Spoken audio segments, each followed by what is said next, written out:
do I follow trends in costuming in belly dance? And the answer to that question is yes. But I don't know if I would call it following as much as it is taking inspirations from different dancers. In the East Coast, a lot of the style around here is mostly very minimalist and very beautiful, but very simple. In the West Coast, there's a lot more experimentation going on, and I seem to gravitate towards that. For example, Zoe Jakes, she's constantly changing. I almost consider her like the Madonna of belly dance costuming, because she's constantly changing her style, and it's very admirable because she always pushes herself to be better and to always look different. When dancers are constantly dressing the same, after a while it becomes kind of stagnant. What I follow in trends is I like to take little bits and pieces. I like the eclectic style of the West Coast. A lot of them right now are going towards a lot of glamour and vintage, and that seems to be what fits me the most. And also like artists from the late 1800s and early 1900s, such as Alphonse Mucha. Erte is another one. That seems to be the inspiration I follow. So I follow other dancers, but at the same time I also like to follow different pieces of art. Following trends in belly dance costuming, that's an easy one. No, I really do not follow trends. I love looking at beautiful pictures, anywhere, anytime, of great costumes, putting them in my archives. But virtually all of my costumes, like 90% or more, are custom builds.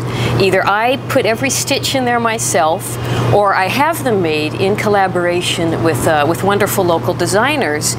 And they're all like very, very personal. It's a character, and I want the character's costume created, you know, Helen of Troy, or a hermit, or it is perhaps a color exploration, or, you know, I find some vintage fabric at my grandmother's house and broken jewelry and buttons, and I take it and I put it all together and I make a costume out of it.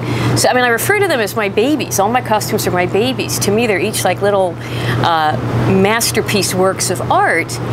And I guess whatever might be trending or happening in belly dance, to me, is very much irrelevant to my artistic and creative process in either making these costumes or having them made.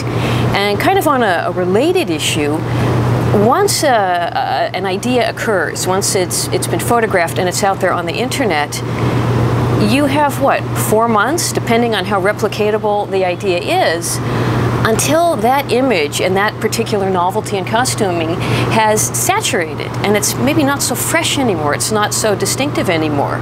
And for me, after having invested so many years, so much energy, so much money in accumulating and acquiring this wonderful wardrobe of one-of-a-kind, couture, distinctive, fabulous costumes, you know, I don't want to go to the prom and see another girl in my dress.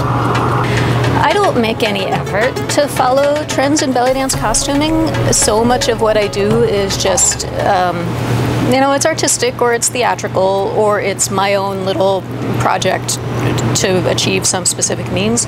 So I don't make any effort to follow trends, but I do know that on many occasions I've designed something completely independently on my own, and then suddenly I see the same thing everywhere. So am I following the trend? I don't know. Am I leading the trend? Maybe. I don't know. I do think, though, that on some level I am always kind of participating in the trends, because when you have artists who are all in the same milieu, who are all influenced by the same influences, people end up at the same place. So I'm not sure that it's possible to not participate on some level in trends unless you're not participating in the community at all. If you're totally out on your own somewhere, then maybe you're not following trends. But I think if you're in the community, then there must be some influence at some level.